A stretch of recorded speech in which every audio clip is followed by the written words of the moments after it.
Welcome to B2B No Bull. That's right, no double speaker gibberish, no talking heads. This is a safe place to talk about what you as professionals in the space can do to look like heroes to your bosses, make sales very happy, bring success to the organization, and that bottom line. Let's get started. Well, hey, everybody. Welcome back to another episode of B2B No Bull, where we try to cut through the clutter and just get to the clarity of everything B2B marketing. I'm Liz Brohan. And I'm her brother, Mark Brohan. And in this episode of B2B No Bull, we go behind the scenes of one of the most ambitious brand transformation in technology that we're aware of. And we have great guests, a great story to tell, and some great lessons for B2B marketers of all kinds to kind of learn from here. So we're very honored and pleased to welcome Michelle Suzuki, Chief Marketing Officer of Commerce.com, who will walk us through what it really takes to rebrand a public company, renaming the corporation, launching a new parent brand, preserving 3 established product brands, changing the ticker symbol, and reframing the company's market narrative, all before breakfast, by the way. Ha ha, oh my Lord. And Michelle's going to take us through her background and how the team put that together and the lessons we can all learn from such an aggressive and ambitious undertaking. So Michelle shares the strategy, sequencing, internal debates, SEO risk, communications planning, unexpected lessons behind the move of their recent ambitious rebranding. And for this episode, we're getting a master class on how rebranding takes shape, what to learn from it, and just walk us through this marvelous case study of what you folks did. Welcome, Michelle. Thank you for being with us. Thank you. Thank you for having me. It's a real honor. Excellent. Well, we want to dive in. This is a pretty big story. And as Mark was just pointing out, seems like a pretty complex rebrand to me. So yeah, Mark, maybe we should just start with diving right in. And let me just ask you, Michelle, after everything I've just learned, why was this not just a less complicated rebrand just for BigCommerce? Why did it have all those other moving pieces and parts? Yeah. I think, one of the things that was really important is the company itself had been called BigCommerce because that's how we started, was with the e-commerce platform. But over the years, it had acquired a number of other solutions inside of the family portfolio. So it actually had expanded out to include Feedonomics, which is a syndication and data infrastructure layer, and then also acquired MakeSwift, which is a personalized visual builder for the front end of websites. So the company had these amazing assets, and we also knew that this next era of agentic commerce was coming, and it was pretty short-sighted, I would say, to keep the company just being branded as BigCommerce. We wanted to bring them all together and have a new parent brand that could really represent the merging of these 3 other platforms. They're still the heroes, of course. They still live on their own as child brands underneath the parent umbrella. But we knew that was going to be more than just refreshing a logo, more than just finding a new name. It was really a new company reboot. And for those who don't know e-commerce, I've lived in this world for many, many years, and Michelle is a part of this world of e-commerce. I mean, on the B2B side, e-commerce is now a $3 trillion market, digital alone. That's how big B2B is. On the retail side, it's approaching 20% of total retail. That's how big it is. E-commerce is not for the faint of heart. E-commerce technology is not for even the faintest of heart. And so in the world where commerce competes in, there's no less than 20 different e-commerce platform providers of note, and there is just a genre of niche players depending upon what your vertical is. So tectonic plates are colliding in e-commerce technology. And AI is changing both sides of digital commerce faster than a lot of retailers, manufacturers, distribution companies know. So that's just some backstory pivoting against this rebrand story we're telling here. But Michelle, let's talk your story for just a sec here. Let's talk about your background.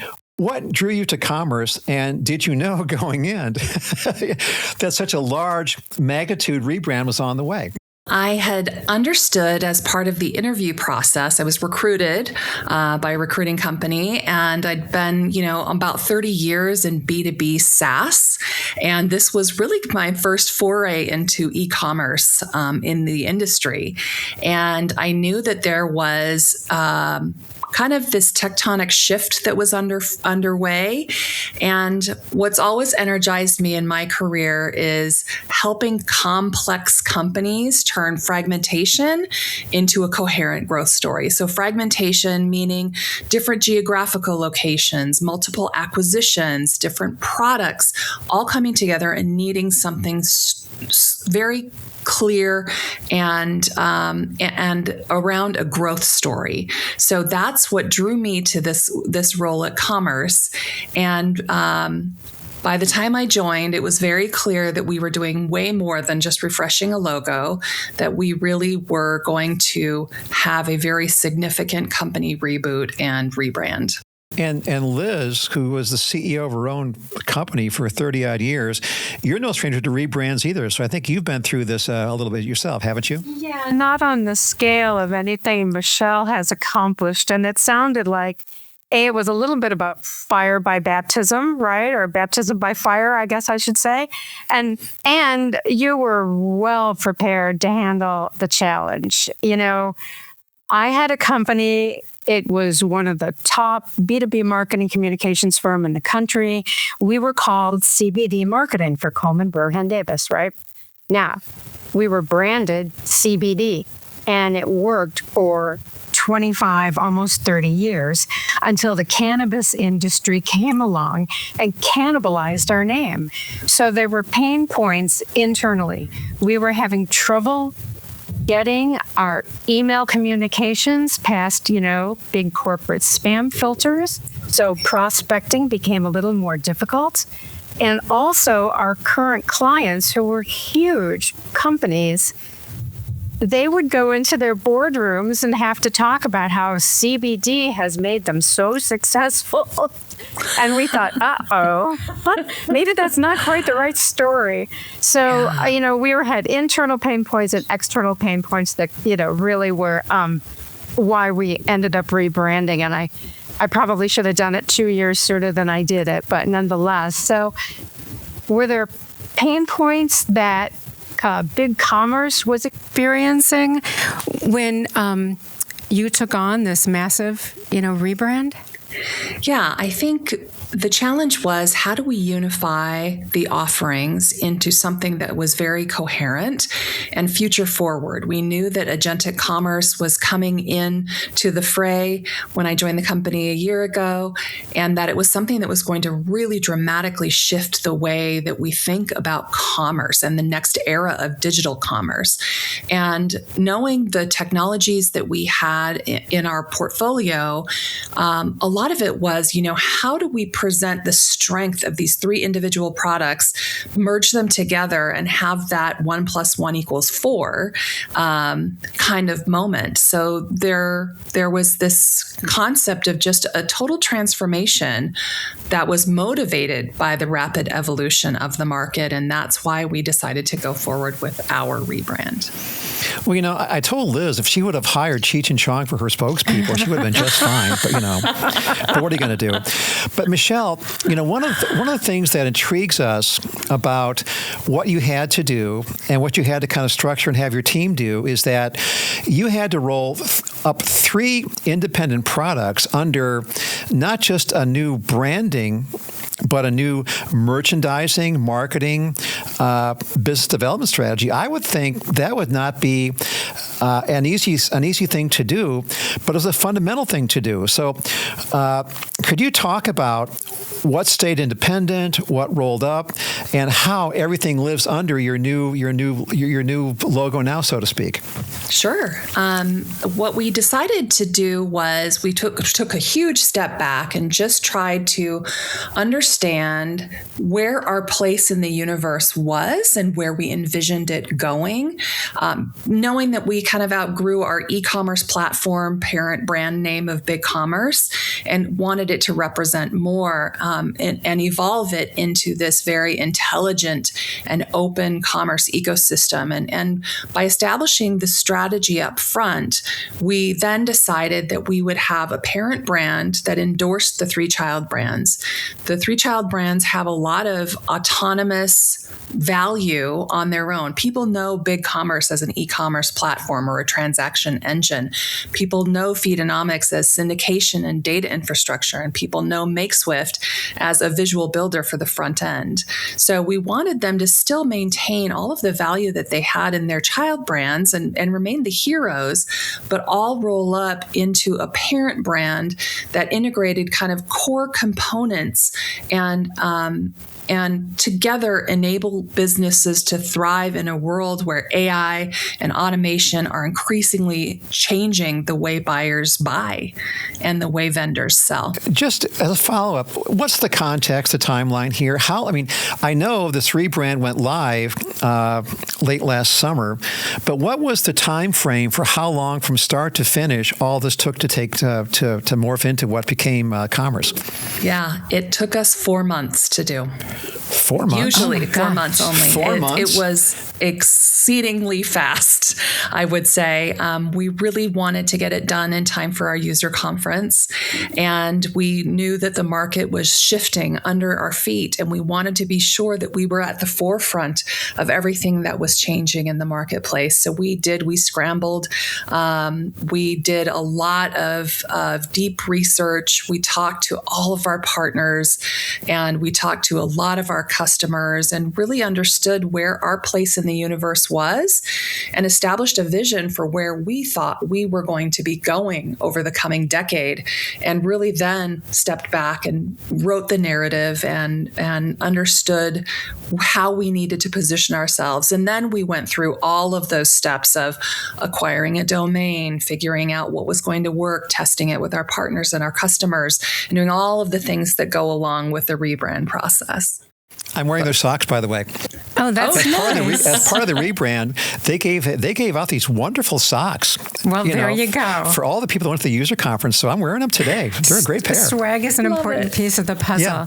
I just have to say that I am sure I don't know, you may have seen my face when you talked about the timeline. This brand redevelopment was under my jaw, completely dropped. I'm sure all of our listeners felt the same way.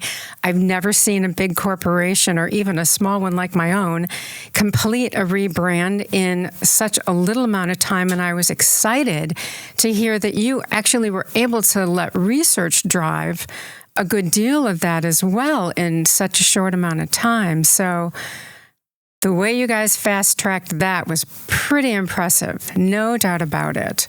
So kudos to you. Thank you. And is there any more insights into the process that you can give us? 4 months, man, sounds like nobody slept. Yeah, well, we didn't sleep very much. I brought on a crew of people who had done major rebrands from big agencies in the past to help us with this. And I think that the biggest challenge that we had was aligning the leadership team on a new vision and value proposition focused on enabling agentic commerce and intelligent personalization for all of our customers, from startups to global brands, and really wanting to tie all of that up in a bow and get everyone on the executive team on the same page. That was the biggest, I would say, muscle that we had to create in those first few weeks, actually, in order to get the launch done on time. So how many bottles of Excedrin did you go through here? What's interesting, there is just so many facets to this story that marketers can learn from you, Michelle. But, you're talking branding to customers. You're talking branding to the internal team. You're talking branding to the marketplace. You're talking branding on just a number of levels here, all of which you did and broke down and redid over 4 months here. So what was the hardest internal debate? Naming brand architectures, messaging, or timing, or a bit of all three? Yeah, I would say a bit of all three. I think that, integrating three very distinct brands and rethinking the messaging and the value proposition and support for a very, very diverse customer base was really a challenge for us. But we knew that we wanted to ensure continuity and clarity during the transition, that we wanted to reestablish brand trust and recognition around commerce, which was, I would say, an interesting choice for us, considering it is the category name, and knowing that going into it that we were going to be competing with the U.S. Department of Commerce and Commerce Bank and other commerce-specific named brands. But really establishing that required an emphasis on the company's legacy of focusing on our customers, as well as product innovation. So, yeah, sorry, I just ahead. wanted to back up for 1 minute because I was intrigued about how you were telling us that internally, making sure that the executive team and everybody who's going to be impacted was all on the same page, singing from the same hymnal. I know how hard that can be. I worked for a very large CPG company, and they were so successful in the consumer space that they didn't, it's kind of the redheaded stepchild when it came to their B2B marketing work and their B2B marketing growth, which was important to them. I didn't just consider it a rounding error, right? And we had to convince them that they needed to brand a whole new division to make sure that, their footing would be solid, just like you were talking about, and able to build growth. So we were able to build a whole new division, which was branded their global ingredients division. So, yeah, I know how hard that internal component can be. So, who were your best friends at the executive table?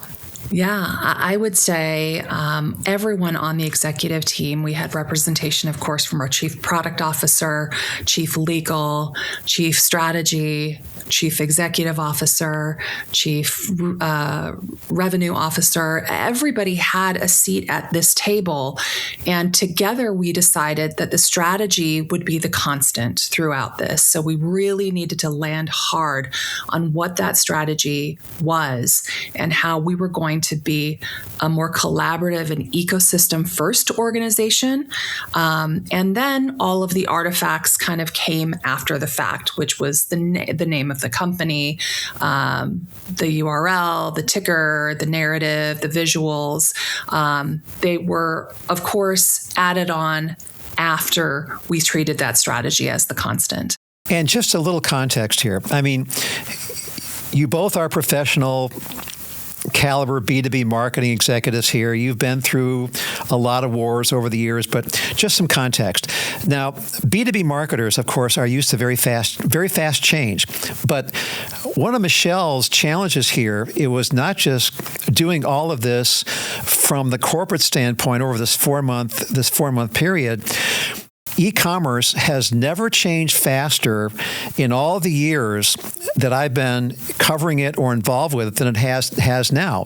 So retailers, manufacturers, distribution companies, a lot of these guys don't understand what they're getting into, and they lean on their technology companies like, I'm giving you XXX, figure this out for me. So, but when the marketplace is shifting so fast on the B2C side. For 25 years, sites were driven, you come to me, I own the experience.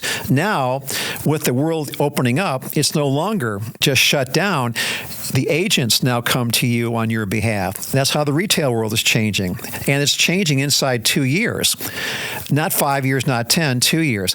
On the B2B side, the agent world from agent is more complex. It's faster happening. A lot of companies don't get it, but the agents are here now. So there is a sea change literally happening in e-commerce that is hitting companies here and now. And to frame that against what these guys did on the corporate level against, the industry level, that's interesting. So, yeah, I went on for too long there. But what do you think of that? Did you have to take that into stock with all of your rebrand here? Well, of course, absolutely. As I said, the market was sort of shifting underneath our feet, moving so quickly and changing so quickly, especially with this pivot toward agentic commerce.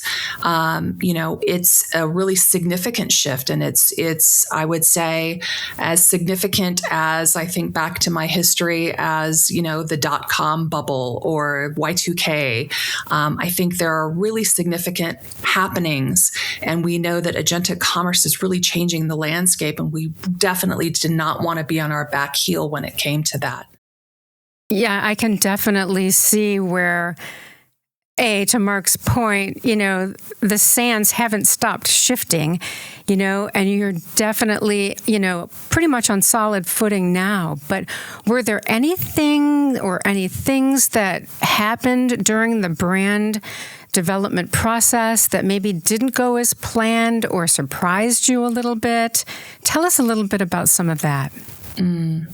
I think the thing that was really great, I'll start with the positives. The ecosystem that we're in picked it up very quickly. We had partners and agencies starting to describe commerce immediately as the umbrella for BigCommerce, Makeswift, and Feedonomics. Often they did it more cleanly than our own early copy did. So this one ecosystem framing in their merchant context was super helpful and a learning point for all of us. I think the fear was that we were making it a little bit too complicated on our end. So with the merchant-facing explainers defaulting to commerce as the parent, and then we have the feeds and the platform and storefronts, this is the mental model that we really needed to kind of get to our next stage of evolution when it came to launch. The one thing that didn't go necessarily according to plan was, the company had ingested these other brands over time and had not really integrated them so well into the culture of the organization. And I think that internal change fatigue was higher than expected. I think the external story landed with the employees, but they'd already lived through acquisitions and integrations and multiple go-to-market shifts. So one more big change felt heavier, I think, than we had anticipated, giving them the launch materials and teaching them about the pitch and all of those kinds of things. We underestimated how much hand-holding the frontline teams needed on the really practical stuff, like when do you use this logo? When do you use this logo? How do you explain your team and what they do in the bigger picture?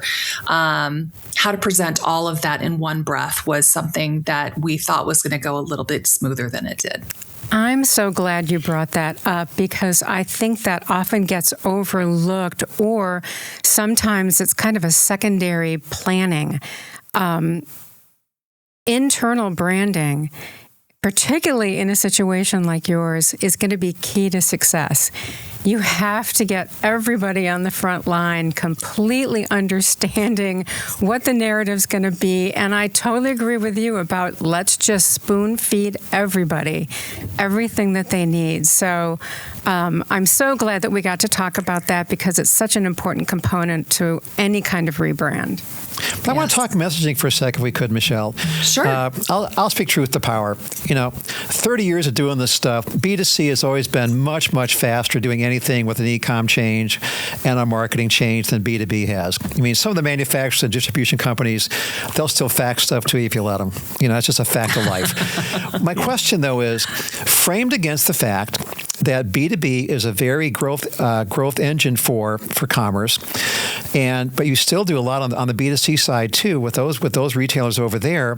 Could you talk about the rebrand here from a traditional marketing messaging versus a digital shifting into social. I mean, there's a lot of traditional marketing messages I think you had to incorporate into this rebrand.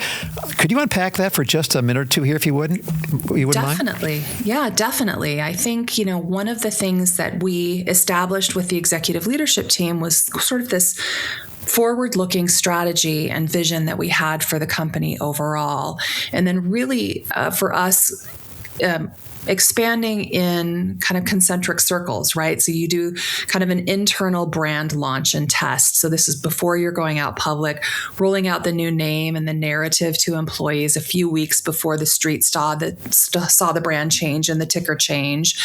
We used all hands and FAQs and manager toolkits so every employee could really explain the story in a single sentence. Then we went out another concentric circle and pre-briefed like key investors, analysts, and strategic reseller partners that we have under embargo with the new messaging and positioning that we had developed. And of course, it's going to be a little bit different for our go-to-market partners than it is for financial analysts. So we had very much different hierarchies for how we were going to be messaging all of these different audiences. And that's very much kind of my old school way of doing marketing, is with different tactics for different audiences, very well kind of versed. And then, we issued our formal notices about the pending name change and the ticker change, so everybody knew the exact effective date. Then we had our public brand launch and choreographed the entire public narrative with the website and the product pages and sales decks and social media and PR. So the story and the visuals were live and consistent everywhere out in the world. And then in that same window, we flipped the corporate name and the ticker, but anchored all of the messaging to the brand story instead of those mechanics, if that makes sense. Oh, just a quick, if I can ask a follow-up here. This is for both you and Liz. You're Professor Michelle now, by the way. We just gave you a big promotion here. Okay. We've been talking a 4-month rebrand across a fast-moving technology industry here. What are your takeaways for what you think other B2B marketers in other industries can learn from your experience and the example we're talking about here? And then Liz, what do you think about that? But let's talk to Michelle first. What do you think? What are the 3 biggest takeaways marketers can learn from this? Yeah, I think the domain is a necessary starting point once you have your strategy landed, because, we had been considering acronyms and other kind of stranger names, but it matters because it's an important starting place for any rebrand. So that to me was a big takeaway. SEO was a really big concern for us as well, taking on the industry name as the name of our company. Of course, how do we stand up against the industry category and the existing U.S. Department of Commerce and Commerce Bank and all of those kinds of things.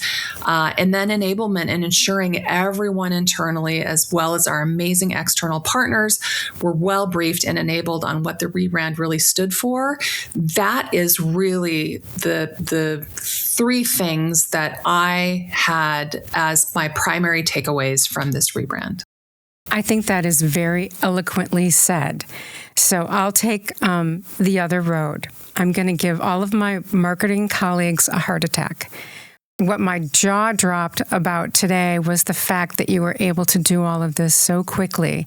So I really feel like marketers, you don't have any excuse to draw out the process any longer.